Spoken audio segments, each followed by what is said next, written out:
begin this noon with breaking news we've been following all morning long. 6 Detroit firefighters were hurt while battling flames at a strip mall. A wall apparently collapsed right on top of them. Right now, one of them is in critical condition. And this happened on Detroit's east side between Copland and Dickerson near Jefferson. Burning chemicals then forced evacuations. Action News reporter Michael Rosenfield begins our Team 7 coverage of this breaking news. Michael? Well, Robbie, right now things look a lot better than they did earlier this morning. Take a look behind me. You can still see at this hour there is still smoke pouring out of this building here along Jefferson Avenue. You can see firefighters still dousing some of the flames and smoke inside the building. You can get a good look as well from Chopper 7 above the scene here over Jefferson Avenue. But things, again, look better than they did earlier today. You'll remember there was smoke at this earlier this morning that just pretty much covered Jefferson Avenue. Almost impossible to see during certain points throughout the morning.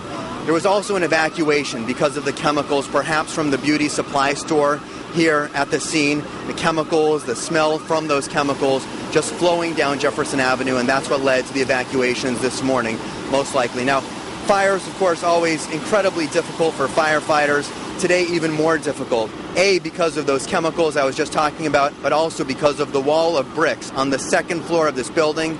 At one point this morning, those bricks collapsed, landing on several firefighters here on Jefferson Avenue. They all had to be rescued.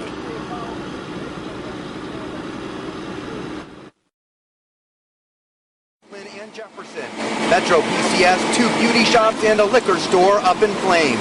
As firefighters worked it, the second-story wall of bricks came tumbling down. I did see the wall come down. I yelled out to the firefighters to look up, and they looked up, and next thing you know, it's on top of them after that. And then what happened? They were being rescued by the other firefighters, dragging them out from the debris and the concrete. Sam Cada, whose brother owns the cell phone store, tried to warn the firefighters. He also took cell phone video of the smoke and flames. Several people either saw or heard the wall collapse. It just like boom, like what was that? Sound like a loud firecracker, like you downtown on the 4th of July. Sound like a firecracker like that.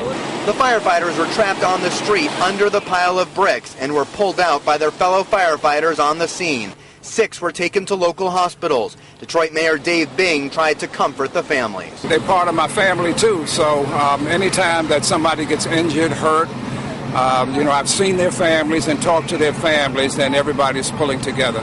Rochelle Davis owns the Today Nail Salon. Her husband owns Today Barber and Beauty Supply right next door. It's devastating.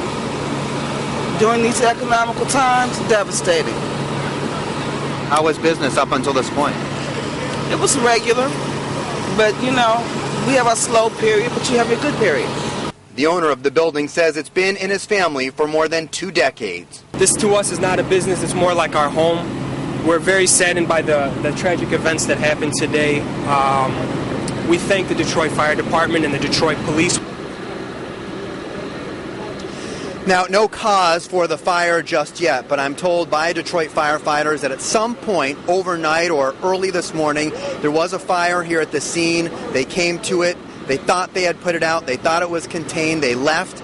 After that, at some point, it rekindled, either accidentally or on purpose. They're not sure if this was arson. They came back to the scene, and that's what led to the devastating scene this morning when the wall collapsed on top of those firefighters. From Chopper 7 right now, and here on the ground, you can still see there's some smoke still coming out of this building here, out of this complex here along Jefferson Avenue. Firefighters continue to douse it as they've been working the scene for several hours at this point. We'll have more on the injuries from Mary Conway and Val Clark in just a moment, but again, it looks like firefighters could be here for several more hours as they deal with this situation.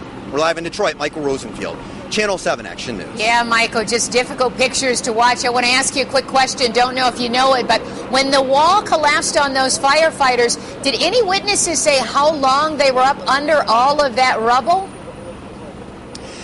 Pretty quickly, they were rescued. I mean, there were a lot of firefighters here on the scene battling this blaze in the first place. Some witnesses, as you heard, thought they saw the wall starting to tumble down. They tried to warn the firefighters. Obviously, it happened so quickly that it didn't. The message didn't get to the firefighters. Obviously, it's a very loud situation. Also, the wall came tumbling down on the 6 firefighters. So many other firefighters were here at the scene. They were able to pull them out very quickly. Probably within a few minutes, they were able to be rescued. But by then, the damage was already done, and they were already severely injured. Yeah, certainly a difficult situation. All right, thank you so much, Michael. You know, our thoughts and prayers are with those family members who are out there watching that scene. Robbie? And we're going to turn now to St. John Hospital, where doctors are treating some of the injured firefighters. Action News reporter Mary Conway is on Detroit's east side to give us an update on their conditions. Mary? And Robbie, you heard Michael talk about really the family atmosphere of the fire department. These guys spend all day and night together. They're there all the time. So many of them, it is a family affair for them. A number of different brothers will all work together. That's one of the things we're seeing. The last word from the hospital is that we have 3 in fair condition here, 1 in critical condition. There's some confusion on the numbers because the sources are telling me that 1 person has been treated and released from here already, but the last word from the hospital is 3 fair, 1 critical. I can't comment to you about how serious some of the injuries are because some of them are pretty bad, and I'm going to head over to the other hospital and check on the other guys. So I'm trying to keep my composure. It's kind of tough. Firefighters gathered at St. John Hospital immediately after getting word of the injuries, where hugs and tears were exchanged. The mayor and fire commissioner stopped here as well to speak with the families of the injured before going to the scene. Firefighting often runs in families. We're told that Tommy Rutkowski was helping fight the fire, but went outside to change his air tank.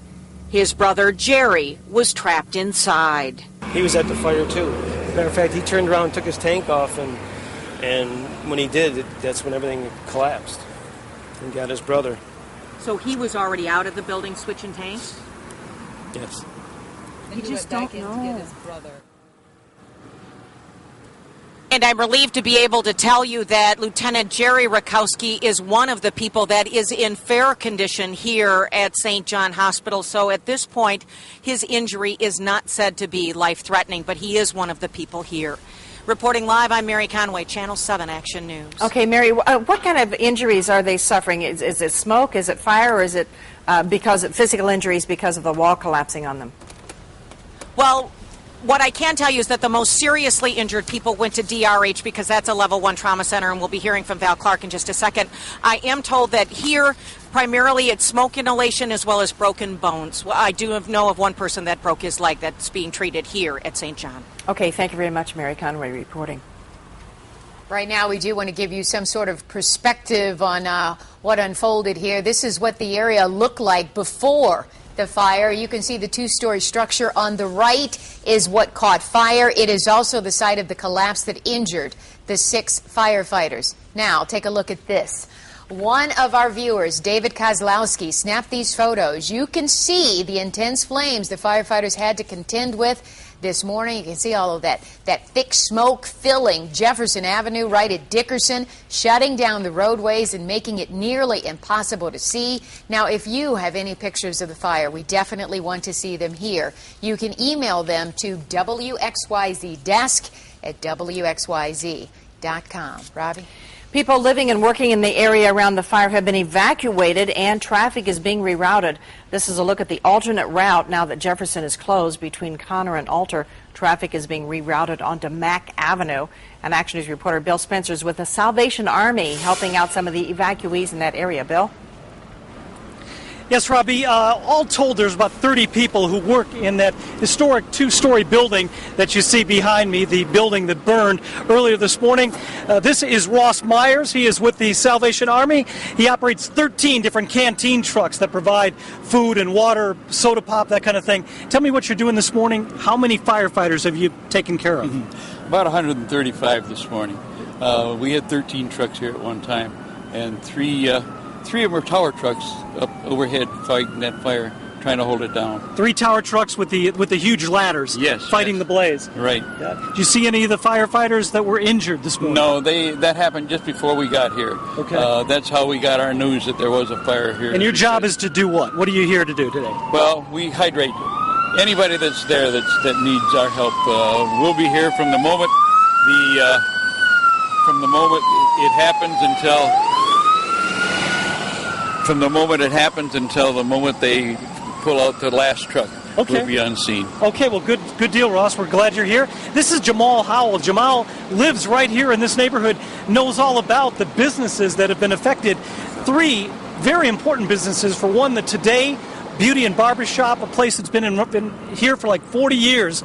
You used to go there a lot. Jamal, tell me what kind of place this is. It's a beautiful place, man. Everybody go there, get their nails, hair done, and the guys, they're real beautiful people, man. The owner is Rob Davis. Have you talked to him this morning at all? No, I ain't talked to him this morning. I talked to him a couple of days ago. Okay, but it's a real hangout for folks in this neighborhood? Yes, because it's a real good barbershop. This is the only barbershop that's around here. Yeah. You sorry to see what happened this morning? Yes, sir. How do you feel? I feel bad because I can't go in there and get my hair shaved when I want to get my hair shaved and all that, and the women can't go get their nails done and all that. You know. Well, I got some good news for you, Jamal, and for everybody else. We talked to the management company that owns that building, and they tell us that the owner of the building does plan to rebuild completely. So although it is a scene of destruction right now, they do plan to rebuild and try to get the 3 businesses, the Metro PCS, the barbershop, and Weiniger's market and liquor store back up and running as soon as possible. Reporting live from the scene, this is Bill Spencer, Channel 7 Action News. All right.